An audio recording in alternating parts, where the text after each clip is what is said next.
سيدنا وسندنا ونبينا وشفيعنا وهادينا ومرشدنا ومولانا محمدا عبده ورسوله أرسله بالحق بشيرا ونذيرا صلى الله تعالى عليه وعلى آله وصحابه وأزواجه وذرياته وبارك وسلم تسليما كثيرا كثيرا. أما بعد فأعوذ بالله السميع العليم من الشيطان الرجيم. بسم الله الرحمن الرحيم. الحج أشهر معلومات فمن فرض فيهن الحج فلا رفث ولا فسوق ولا جدال في الحج وما تفعلوا من خير يعلمه الله وتزودوا فإن خير الزاد التقوى واتقون يا أولي الألباب. وقال النبي صلى الله تعالى عليه وسلم الحج مبرور ليس له جزاء إلا الجنة. صدق الله مولانا العلي العظيم وصدق رسوله النبي الكريم ونحن على ذلك لمن الشاهدين والشاكرين والحمد لله رب العالمين. اللهم صل على محمد وعلى آل محمد كما صليت على إبراهيم وعلى آل إبراهيم إنك حميد مجيد. اللهم بارك على محمد وعلى آل محمد كما باركت على إبراهيم وعلى آل إبراهيم إنك حميد مجيد.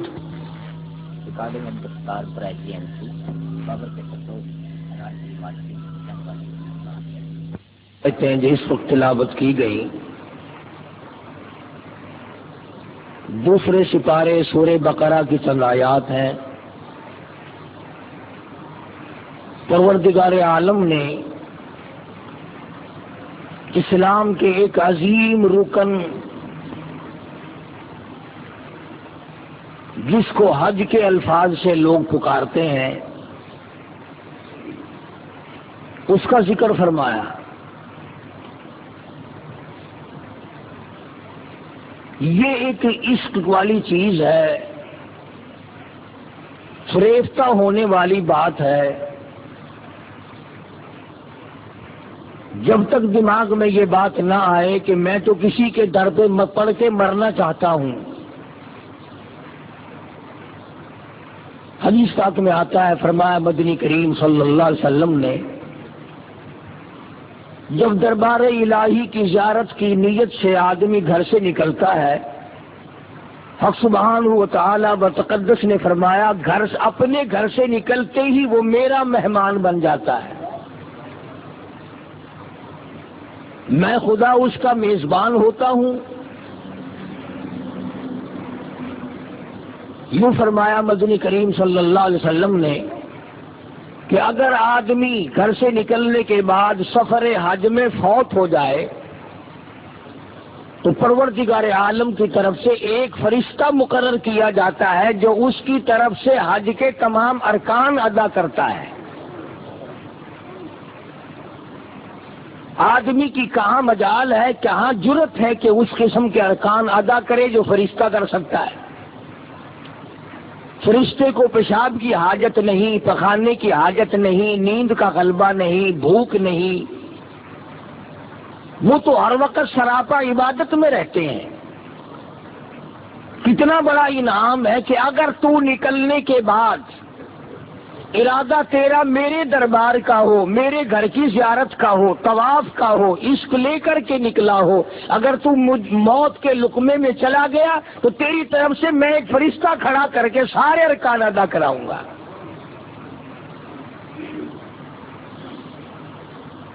سیدنا فاروق اعظم رضی اللہ تعالیٰ عنہ فرماتے ہیں کہ ایک قوم کو دیکھا جو بیت اللہ کا طواف کر رہی تھی، تو ان سے پوچھا تم کہاں سے آئے؟ کہ یمن سے۔ تمہاری غرض کیا ہے؟ کہ صرف حج، کوئی کاروبار تو نہیں؟ کہا نہیں۔ تو فاروق اعظم رضی اللہ تعالیٰ عنہ فرماتے ہیں کہ پھر میں نے ان کو یہ حدیث شریف سنائی کہ حضور صلی اللہ علیہ وسلم نے کہا کہ جس نے اخلاص کے ساتھ اللہ کے گھر کا طواف کیا، اللہ پاک کے نبی نے فرمایا کہ پھر اس کے لیے جنت کے سوا اور کوئی بدلہ نہیں۔ اور ایک حدیث کا جملہ ہے رجا یومن کولدتہ امہ، آدمی ایسا لوٹتا ہے بیت اللہ سے جیسے ماں کے پیٹ سے آج پیدا ہوا۔ سرزمین عرب اللہ کے خزانوں سے مالا مال ہے، انبیاء کا سارا سلسلہ اللہ پاک نے وہیں قائم دائم فرمایا۔ پروردگار عالم نے بیت اللہ شریف کی بنیاد رکھنے کے لیے بھی ایک اللہ نے اپنے نبی، اپنے خلیل کا انتخاب فرمایا۔ ساری دنیا کی زمین اس زمین کے صدقے میں پیدا ہوئی۔ فرمایا تو میں نے بنوانا ہے بیت اللہ، مستری ہو خلیل اللہ، مزدور ہو ذبیح اللہ۔ سیدنا ابراہیم علیہ الصلوۃ والسلام نے بیت اللہ کی تعمیر کی۔ اپنا بچپن بڑا عجیب و غریب اندازے سے بھگتایا حضرت ابراہیم علیہ الصلوۃ والسلام نے۔ پیدا ہوئے تو شرک کی لعنت میں گرفتار لوگوں سے ٹکر ہو گئی۔ باپ بت گر نہیں، بت پرست نہیں، بلکہ بت گھر ہے، بت بنا کر کے بیچتا ہے۔ اندازہ لگائیں کہ کسی زمانے میں خداؤں کا کاروبار بھی ہوتا رہا ہے۔ معاف تو اب بھی نہیں کرتے، پہلے شرک کی ڈھیری بنائی اور اس کے بعد کاروبار شروع کر دیا۔ اور آج کل تو اس جیسا بہترین کاروبار تو ہے ہی نہیں۔ ٹیلی فون کا بل نہیں، سوئی گیس کا بل نہیں، بجلی کا بل نہیں، کوئی ٹیکس نہیں، کوئی خرچہ نہیں، ہاؤس ٹیکس نہیں، سیل ٹیکس نہیں، سارے ٹیکسوں سے پاک ہے یہ قبروں کا کاروبار۔ سیدنا ابراہیم علیہ الصلوۃ والسلام تو تمام بتوں کو توڑنے کے لیے پیدا ہوئے۔ بت خانہ بنا رہا بے شمار بڑا لوگوں نے، کرتے ہیں، نظر نیاز لگاتے ہیں۔ حضرت ابراہیم علیہ الصلوۃ والسلام بڑے پریشان ہیں، ان لوگوں نے کیا حرکتیں کی۔ اس وحدہ لا شریک کا دربار چھوڑ کر، مالک کائنات کا دروازہ چھوڑ کر، جس نے زمین و آسمان پیدا کیا، ذرے ذرے کا خالق وہ، قطرے قطرے کا مالک وہ، ایک ایک پتے کا پالن ہار اور رب وہ، اسے چھوڑ کر کدھر کو لوگ جا رہے۔ سیدنا ابراہیم علیہ الصلوۃ والسلام کی جوانی کا زمانہ ہے، لوگ میلے کی طرف نکل گئے۔ حضرت ابراہیم علیہ السلام کو موقع ملا بتوں میں جا گھسے کلاڑا لے کر، کسی کا ناک کاٹا، کسی کا کان کاٹا، کسی کا پیر کاٹا، کسی کا سر اڑا دیا۔ سب سے بڑے بت کے کندھے پر کلاڑا رکھ کر نکل آئے۔ واپس آئی قوم، بتوں کا برا حال ہے۔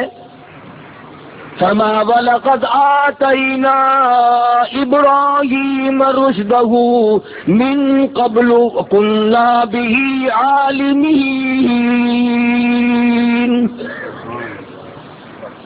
ہم نے ابراہیم علیہ السلام کو ہدایت عطا کی تھی، رشد عطا کی تھی، صراط مستقیم ان کو سمجھایا اور سجایا تھا۔ إِذْ قَالَ لِأَبِيهِ وَقَوْمِهِ التَّمَاثِيلُ الَّتِي أَنْتُمْ عَاكِفُونَ۔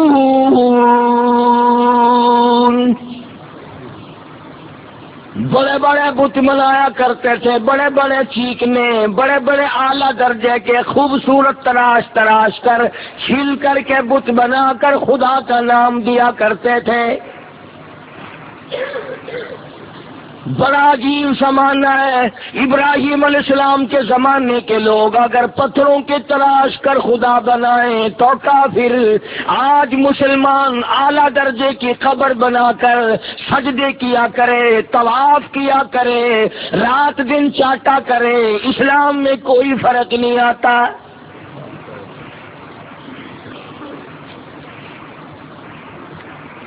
سیدنا ابراہیم علیہ السلام کے پاس آ گئے، آپس میں بیٹھ کے مشورہ کیا اور کہنے لگے یہ کام کیا کس نے؟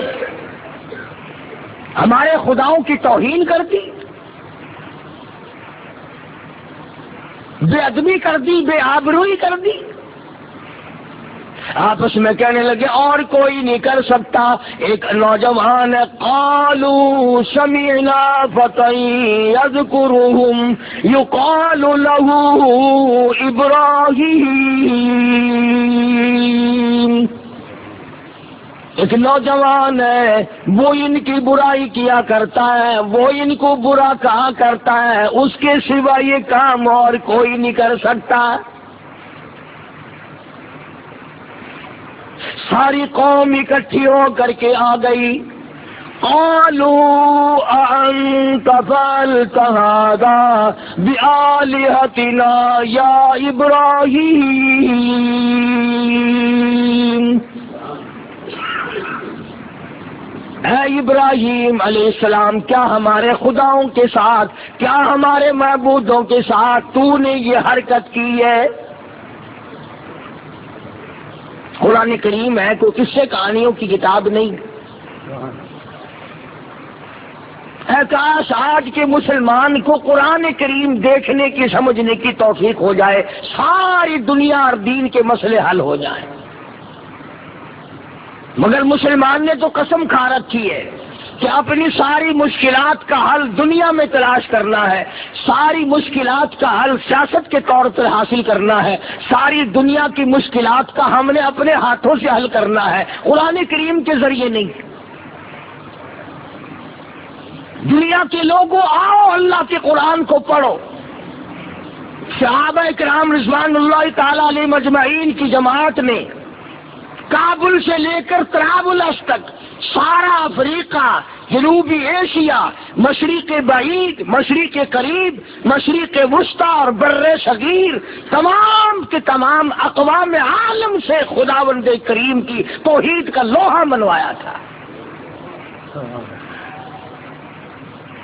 توپیں ان کے پاس نہ تھی، ایٹم بم نہ تھا، ہائیڈروجن بم نہ تھا، دفتر بند گاڑیاں نہ تھی، طیارہ شکن توپیں اور ٹینک نہ تھے، خدا کا قرآن تھا، پوری دنیا پہ چھا گئے۔